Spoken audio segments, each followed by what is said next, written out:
Reporters Podcast Holiday Edition. We're getting really excited about going off for Christmas, and so should you.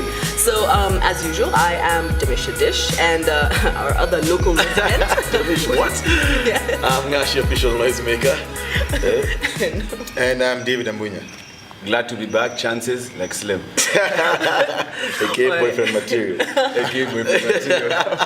Because we need 3/4, brother. Sana, thank you for having us. Aye. All right, so we start off with football this year, and we'll start off with the FIFA World Cup, which is coming up next summer. Yeah. So, what do you guys think about the preparations, the hype, coming up to the tournament? Obviously, Russia is looking back to getting like on the global map for guys, to go visit and whatever. But yeah, how do you think it's going? Yeah, I think the preparation for this World Cup has been, good from like a team perspective. Like the teams are prepared well. Like teams that we've not been seen before are playing very well.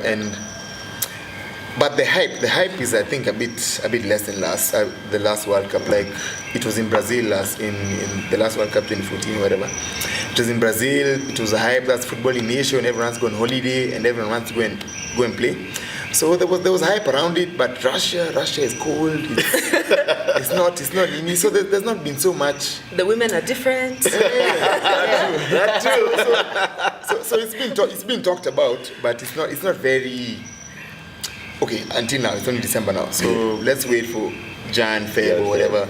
Maybe the hype will pick up or whatever. But I feel like the last World Cup was way above this at this point. So. I think I'll agree with him. Russia not being a football competitive country, one. Two, also coming from Brazil, knowing that Brazil is a football country. Yeah.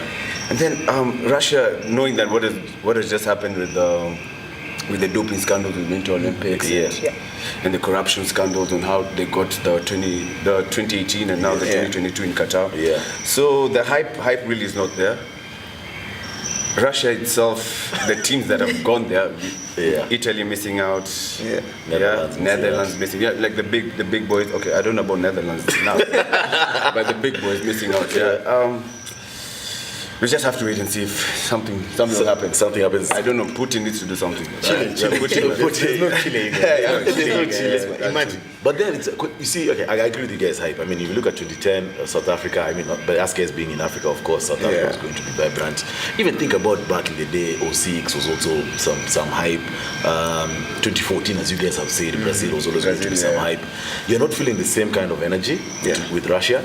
And as Slim has said, okay, number one, it has to do with Russia itself not being, predominantly a football nation. They have the highest salaries. You remember, like when Neto was there being paid Kazan or something. Yeah. So there's that. There's the issue of weather. Russia is not known to have the best weather. There's the issue of racism. That too. Yeah, Russia has been known to have quite a number of those encounters. So that's going to be tough, especially for the African teams. I'm not saying for anyone else it won't be, but how do you think they're going to tackle that?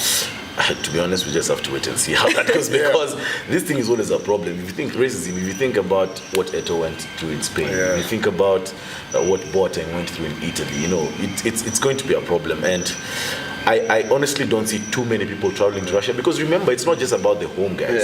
It's about the number of tourists you get coming into Russia. Exactly, because it's not just about the team. Exactly. There's an incident that happened with Didier Zokora. He was racially abused. Yes. And then I remember the next game when the teams met, he refused to say hi to the guy. And that game was just nasty, because this fine the guy was given was some petty fine that it was no pocket change for him. So I don't know. As the fans going there also, because not everyone goes to the stadiums to watch the games. It's all about the village and communities, different ethnic groups, religion, what you name it. Just gather around and for sporting activity. I don't know. LGBT also is an issue in Russia. Yes, the atmosphere. So I can't take my girlfriend? Thank you for letting us know. Sorry, guys. But let me ask you, Ambunya, were you in SA when the World Cup was happening in 2010? I was there in 2010 actually. And the vibe was, how was it? And actually the vibe like in SA in 2010, it was very vibrant. Like you land in the airport and everything is just World Cup, everything. Like even as you're not even going to, because I went to 2010 to play rugby actually. So we land at the airport, but everything is there, soccer balls in the airport. As you're on the way to wherever you're going, the hotel and everything is just merchandise. Just hyping merchandise, green and gold for AC or whatever. So it was quite a spectacle. It was just everything was World Cup. Even like the plane in JKA. It was talking about the World Cup. KQ, they're telling us what. When you go, you wanna connect to go Joburg. It's another flight now again. World Cup. So it was. Yani, that thing was in your head like for the entire 2 months. Because even now, if I ask anyone of you guys if you know the mascot. You don't know the mascot. You don't remember. Like, no idea. Remember all mascots you remember. You remember by the time, watch even mascots, by the time the draw is happening for World Cup, they normally unleash the ball then. Yeah, exactly. Remember, I mean, 2014 was Brazuca, 2010 was Jabulani. So you actually keep up with these things. You know which ball it is, what the mascot is. You know. Now I'm not feeling it. I've not had even chat about guys saying they're going to Russia. So, and also a couple of stadiums have been built, even just from Russia itself. A couple of stadiums have been built. Not as many problems as there were in Brazil in 2014 from an infrastructural point. But you still, for a country Russia's size and with the chum they have, you'd expect them to do a bit more. So, like in general, I think everyone agrees that the hype is not there. But it's lacking. Hopefully it grows as we get closer to the World Cup. I think so. Now, moving on to like the groups to watch. Which groups do you think would be, to watch, and what teams do you think people are looking forward to seeing play? I want Slim to go first. Yes, for me, go first. definitely Go first. the African teams. Egypt now coming back into the tournament. We have a young, vibrant squad in Senegal. They did really well in the group stages. Nigeria, definitely Super Eagles. For me, one of the group of deaths, Group D. Had to be Group D, sorry. That's Argentina. There's Argentina, Croatia, I think Iran, and now Nigeria. So that's something to watch. And if guys who have been watching ball, Argentina, Nigeria is one of the classic matches. Was it Olympics or it was Olympics? Olympics, Olympics, 96. Olympics, So it's 2002 World Cup, For me, it's a group to watch out for. And also Egypt. Egypt, Salah doing what he's doing right now in the Premier League. So for me, the African teams in general. What about you? I feel like Group D is competitive also, but and Egypt come through. Yes. I think I've put them to come through the quarters at least. But also, I think Group F. Group F has Germany. That one is motto. It has Mexico. It has Lash. There's Lash somewhere there. Sweden. Sweden. So I think there are 3 teams there that could sneak that could push for the qualifying the quarters or whatever. 16, so it's. I think Group F Group F is really tough. But also, African teams, I'm thinking Egypt this time. I think Egypt have a better chance. I mean, Group D, the obvious one guys were thinking about was Group D. Argentina, Nigeria, Croatia, those 3 teams is going to be tough. I mean, Iran are no pushover. They're not going to be easy to beat. Group F, you're talking about F, Germany, Sweden, Mexico, those 3 teams. And South Korea. Even South Korea are no pushover. It's going to be a tough one. There's a group for Portugal and Spain. Portugal and Spain. But those two are going to go through. Yes, those two. Portugal and Spain. But Miguel, let me tell you, remember 2014 we thought Spain were going through. And you remember also Costa Rica in what? 2014, went through in a group with Italy, Uruguay, and England. Don't mention England. Now, at the risk of sounding redundant, rather, I'd like redundant. We're sounding redundant. Anyway, so who do you think will make it out of the group stages? And I can go through the groups for you. And then also the top 3 candidates for winning. Basically, So we'll start off with Group A, which is Russia, Saudi Arabia, Egypt, and Uruguay. And we'll start with you. Who do you think will make it out of there? Yeah, man. I'm inclined to say Uruguay and Egypt. I think. Yeah. Russia? No, Russia. Egypt. All right, we'll move very quickly to you. No brainer, Egypt, Uruguay. In that order? In that order. I would say Uruguay, Egypt. All right. And then Group B is Portugal, Spain, Morocco, and Iran. We'll start off with you, Mara. Portugal and Spain. No brainer. Spain, Portugal, no brainer. Easy, same thing. All right. Group C is France, Australia, Peru, and Denmark. France and Denmark. No. Really? France, what's the group again? France? It was France, Australia, Peru, and Denmark. France, Denmark, probably, but Peru also. France, Peru, eh? Yeah, under I think France, Peru, France, Denmark. They've done well with there's the also qualifying Australia. matches. Yeah. There's also Australia in that group, eh? Still a nearly All right, then moving on to Group D. That's Argentina, Iceland, Croatia, and Nigeria. We'll start off with you, Slim. Argentina, Nigeria. I'll say Argentina, Croatia. I don't know why. I'm going to be pragmatic. Argentina, Croatia. And then E, Brazil, Switzerland, Costa Rica, and Serbia. Nara.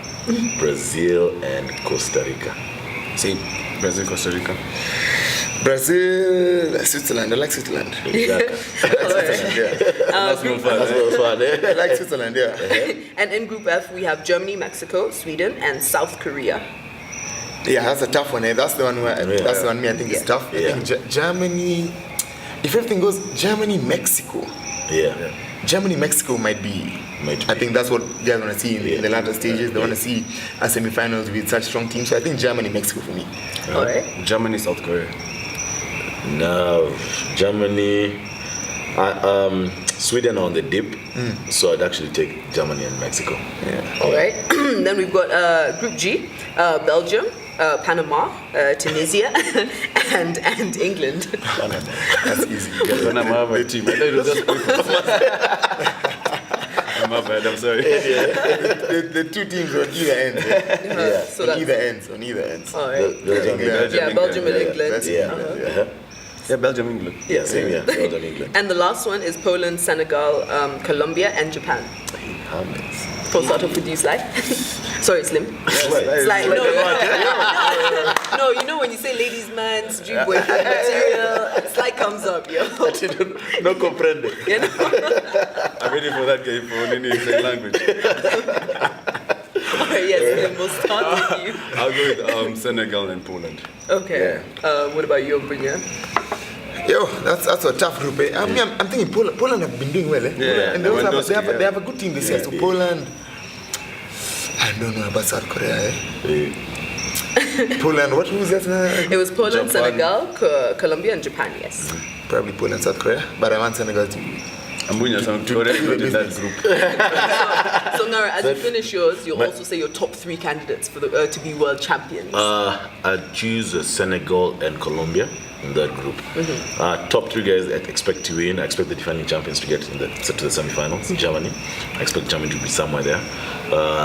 Brazil have a team that is maturing and carries on from 2014. I think they'll have the temperament to actually gun for it. And the last one for me, I mean, I've supported this team since I can remember, so I feel that France also have a very decent team, so I think they're going to be featuring somewhere in the last 3. Is it how you've been supporting Harlequins, like through thick and thin, or have they been doing well? So you ask him. What's that about? But yeah, I mean, I through thick and thin. Through the days of Zidane, 2010 they dipped. They didn't even make it out of the group stages. 2014 they got to the quarterfinals, beaten by Germany 1-0. And I remember saying whoever won that game was going to go to the finals. And then I'm still with France, so I think they're going to get somewhere. All right, what are your top 3 candidates? I'll start off with France. Very young squad. And then also from what the exploits in the Euro 2016. Yeah. Pretty much all the squad players are A-list players in their teams. First 11 players in their teams. Yeah. So I feel like it's a team that could go on to the finals. I'll go with Brazil second. Brazil being what Neymar is just doing to the team right now, like how everything is just around him, and picking up from 2010 when they did terribly and they had to get rid of the players, the standout players, the Kakas, and and people were like, so who else will step up, and Neymar did exactly that in 2014, and now with the qualifiers, and we've seen what they've been doing. And then third, I'll go with Senegal. Yes, I've loved what they've done during the qualifiers. Guys, young squad also. It's not a squad. You know how you could mention 10 names quick. Yeah. Not guys from the English Premier. Hey, English. Wow. I know it's hard to keep up, but we have 30 more days. Keep going. 30 more December. Actually, vacation. Senegal. I think Senegal is a team to watch out from Africa. So yeah, that's my top 3 teams. But it's amazing how you're not mentioning Italy or the great England. Anyway, I think What about your top 3? Yeah. So for me, obviously, like my first choice ever is Argentina. Oh yeah. So Argentina, they have a good squad now. Yeah. Like guys have been playing well. They almost didn't qualify.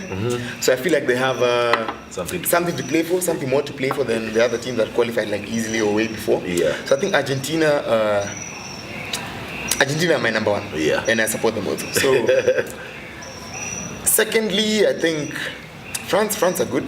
The depth in the squad is ridiculous. It's true. Across all leagues, watch all leagues. Just look at the French Premier League. Yeah. So across all leagues, France has a really like deep squad. So they will struggle for. Anyway, the coach will have a headache because he has to select the players. But like I think France. Yeah. And I'll say Brazil. Brazil. I mean, kind of offer high, whatever. The squad is good. And I didn't mention Germany because I feel like Germany have become I don't know what's happening in Germany. Yes. But this year, Germany have been a bit stale. Like even Put it mildly. Yeah, just put it mildly. Like even the squad is good enough. But like how they play and whatever is not.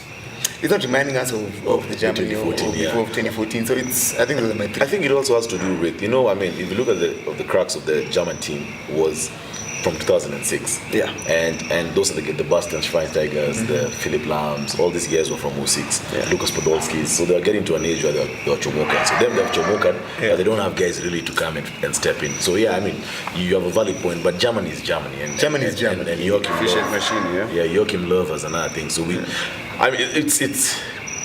I hope the hype builds up as we come there, and we see if any of us are going to be right. and anyway, it's the World Cup anyway. So at the World Cup, you get surprises. Exactly. So, ask Spain. Again, Ask World Cup. Ask England. England was beat by Iceland or something. Exactly.